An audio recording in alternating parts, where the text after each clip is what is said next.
नाशिकच्या पंचवटीत jogging track असलेल्या Shrikrishna garden समोर साकारलाय 7 मजली देवीदास हाईट प्रकल्प। मग येताय ना आजच आपला फ्लॅट बुक करायला देवीदास हाईट्स मध्ये। आमचा मोबाईल क्रमांक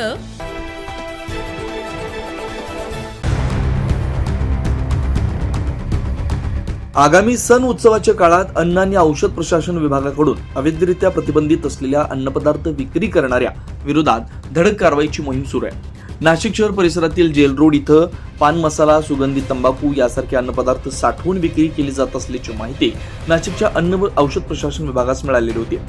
मिळालेल्या माहितीनुसार विभागाच्या पथकानं सदर ठिकाणी पाळत ठेवून 2 दिवसापूर्वी धाड टाकत शिवाजीनगर मंजुळा हॉलच्या पाठीमागे एका सोसायटीतून जहांगीर शेख या संशयितांकडून तब्बल 19 लाख रुपयांचा मुद्देमाल हस्तगत केला।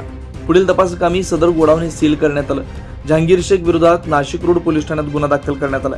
घटनेचा पुढील तपास अन्न आणि औषध प्रशासन विभागाचं पथक करत आहे।